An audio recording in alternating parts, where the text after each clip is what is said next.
Hello everyone, তোমরা সবাই কেমন আছো? আশা করি তোমরা সবাই ভালো আছো আর আমিও ভালো আছি। এই ভিডিওটা কাল পরশু করে নয়, এই ভিডিওটা 1.5 মাস আগেকার ভিডিও, কিন্তু পোস্ট করব করে আর পোস্ট করা হয়নি, কারণ বিশাল ল্যাদকর হলে যা হয়।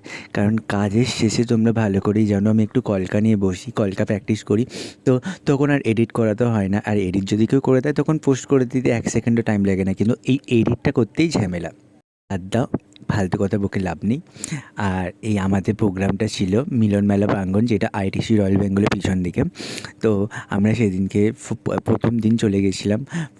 যেহেতু আগের বারে প্রোগ্রামটা বিশ্ব বাংলা গেটে হয়েছিল, তো এবারেরটা যেহেতু মিলন মেলা প্রাঙ্গণে হয়েছে, তো প্রথম একটু ভয়ে ছিলাম যে ঠিক জায়গায় যাচ্ছি তো, ঠিক লোকেশন যাচ্ছি তো।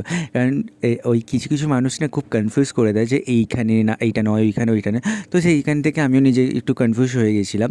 তো এই যে বর্ণাদির লুকটা কি দারুণ ক্রিয়েট করেছিল। আর কলকাটা দেখেছো, হাত কলকাটা মানে অসাধারণ করেছিল।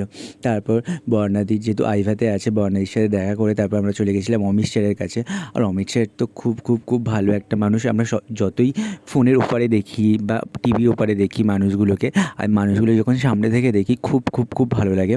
আর এক্সপোটা প্রত্যেক বছরে, এই এক্সপো বছরে দুবার হয়। এক হলো তোমার মার্চে, আর এক হলো তোমার আগস্টে। মার্চেরটা তো হয়ে গেল। মার্চেরটা খুব ভালো লাগলো। এই প্রত্যেকটা এক্সপোয় যখন জয়েন করি। আর এখনও আগস্টেরটা বাকি আছে। আর প্রথম দিনের খাবারটা আমরা ওইখান থেকেই খেয়েছিলাম, যেহেতু তবে খাবারের ওইখানে অনেক দাম, আর খাবারের কোয়ালিটিও খুব একটা ভালো না। মানে কী করবো, খুব খিদে পাচ্ছিলো বলেই খেয়েছিলাম। তারপর সেদিনকে অনেক তো ঝামেলা হয়েছিল, কারণ সেদিনকে আমাদের যাবার কথা ছিল 4 জনের, মানে আমাকে নিয়ে 5 জন, কিন্তু গিয়েছিলাম আমরা 3 জন। কারণ একজনের খুব রাগ অভিমান হয়েছিল। তারা সেকেন্ড দিন এসেছিলো, সেদিন দেখাবো সেই ব্যক্তিটাকে। তো খুব আনন্দ করলাম, খুব এনজয় করলাম, অনেক নতুন কিছু শিখলাম। বেশ ভালোই লাগলো। আর আমরা শেখার জন্যই এত দূর আমরা ছুটে যাই, যাতে আমরা কিছুটা কাজ শিখতে পারি। আর যখন দেখি কাজটা আমরা শিখতে পারছি, তখন নিজেদেরই খুব ভালো লাগে যে হ্যাঁ, আর যাই হোক, মানে আমরা কাজটা শিখেছি।